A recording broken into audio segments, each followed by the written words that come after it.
Alors la vidéo précédente que j'ai faite sur l'Ukraine, je l'avais faite avant l'invasion russe et je n'y change pas un mot, sauf que les choses ont suivi leur cours et de façon grave, tragique pour certains. Et ça appelle d'autant plus à réfléchir sur la guerre, la paix, sur les enjeux, qui sont quand même assez impressionnants quand on y pense, et impressionnants par leur invariance. Je m'explique. Et c'est une guerre de prestance, c'est-à-dire que Poutine pose qu'il ne veut pas de fusée de l'OTAN sous son nez. Entre nous, techniquement, ces fusées, si elles étaient beaucoup plus loin, simplement en Pologne ou en Allemagne, elles feraient aussi bien l'affaire. Les fusées peuvent maintenant faire le tour du monde avant d'aller frapper une cible.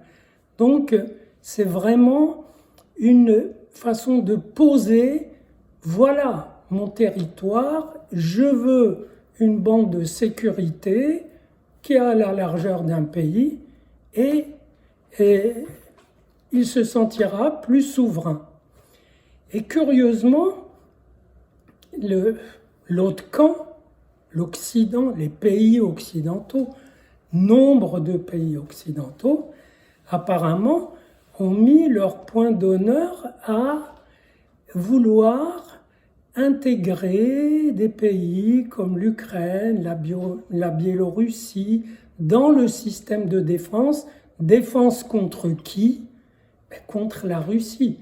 Tous les diplomates le rappellent, toutes les ogives sont pointées sur la Russie. Pourquoi pointer d'ailleurs? Est-ce qu'il faut les pointer? Est-ce que ça demande tellement de temps si on doit les lancer pour les pointer? Donc il y a très clairement je dirais, une parade entre deux narcissismes rivaux. Et rivaux, pas au bon sens du terme, parce qu'on dit l'Occident et la Russie. Est-ce que la Russie n'est pas occidentale? La Russie participe à la culture occidentale par les sciences, les techniques, la littérature. Dostoïevski, Tchekhov, Tolstoï, Pasternak, la Russie est un pays européen dans la culture, dans la mentalité. Ce sont des occidentaux. Donc déjà, on a posé deux entités irréductibles alors qu'elles sont réductibles et que, ironie de l'histoire, les diplomates, d'après ce que j'entends, disent ben oui, finalement, même des dirigeants américains avaient dit c'est une erreur de mettre l'Ukraine dans l'OTAN. Ben oui. Donc les Russes se battent là et envahissent l'Ukraine pour obtenir quelque chose que les Occidentaux étaient prêts à leur accorder, mais ne leur accordaient pas. Donc on voit bien que c'est vraiment un affrontement pour que chacun dise voilà, c'est ma vérité qui doit s'inscrire, et l'autre dit c'est ma vérité, alors qu'elle pourrait être proche. Cela dit, la vérité occidentale, elle est très simple. Tout pays qui existe a la liberté de faire ce qu'il veut, de mettre les fusées ou de ne pas les mettre, etc. Ça va de soi, c'est vrai. Mais une vérité n'existe que si elle est jouable. Et cette vérité-là, tout pays indépendant traite avec qui il veut, prend les mesures qu'il veut. C'est une vérité qui n'a pas atteint son niveau de jouabilité. Elle n'est pas jouable dans les termes qui sont les siens. Et donc, qu'est-ce que c'est qu'une vérité qui n'est pas jouable et qui met l'autre dans de tels états qu'il pète les plombs et il passe à l'action. Il pète pas les plombs d'ailleurs, mais il est hors de lui. C'est très calculé. Qu'est-ce qu'il va faire? Est-ce qu'il va annexer l'Ukraine? Ça fait un peu gros.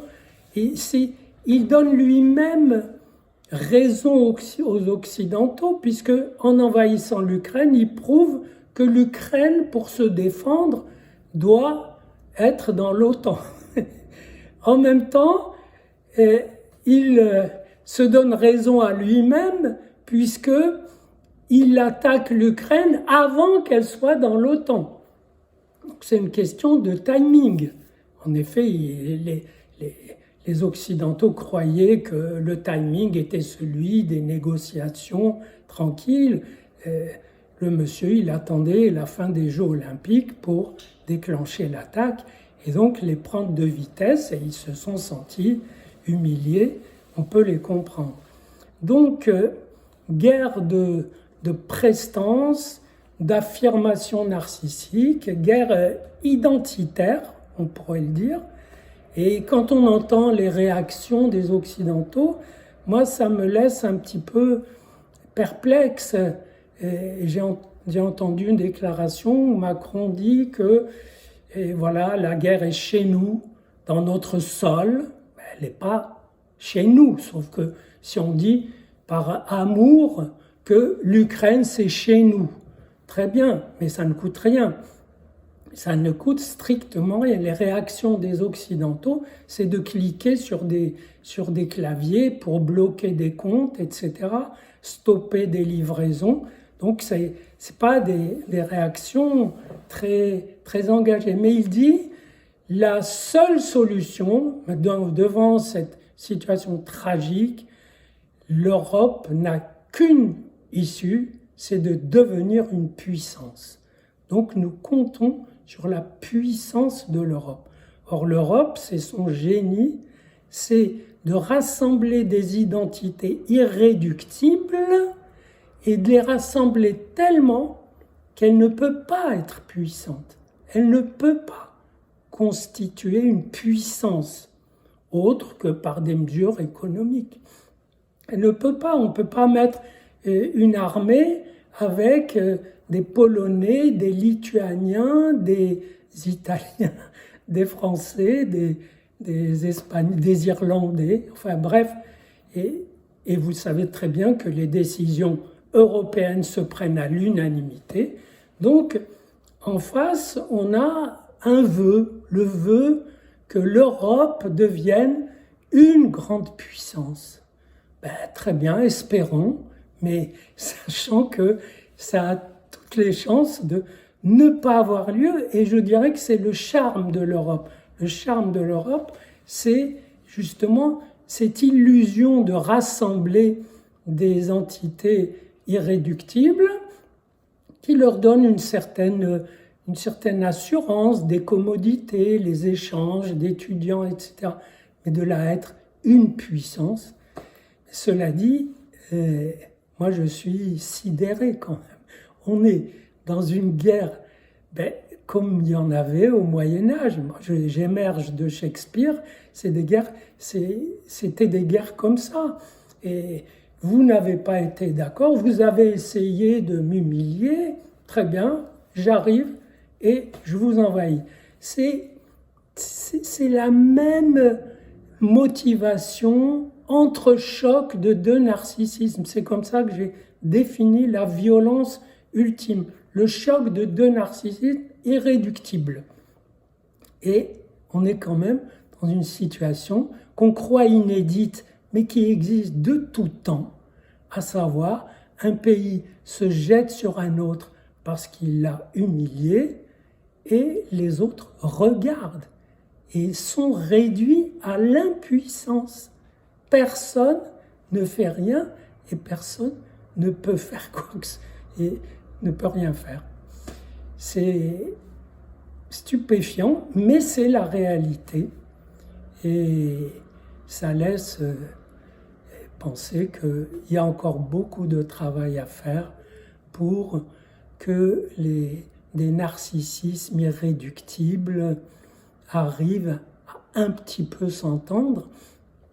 Mais pour cela, il faut que chacun respecte l'autre, respecte l'adversaire.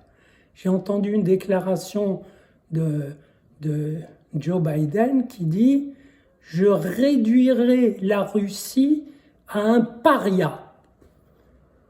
Réduire l'autre à être un paria, c'est l'enfoncer dans la posture d'ennemi où il s'est retrouvé, pas forcément de façon volontaire. Et le plus drôle, c'est que dans la série de mes YouTube, le YouTube précédent, celui sur l'Ukraine, c'était « adoucir le cœur de l'ennemi ». C'était pris dans Shakespeare, c'est-à-dire non pas aimer l'ennemi, non pas un peu prendre soin de lui, en tout cas le maintenir dans le jeu. Et donc, prendre en compte qu'il doit toujours rester dans le jeu, surtout pas en faire un paria. Or, la Russie, c'est un narcissisme meurtri. Meurtri, à juste titre, il a perdu un rayonnement, une souveraineté, et les narcissismes meurtris sont d'autant plus dangereux. Si en plus on les réduit à l'état de paria, c'est irresponsable.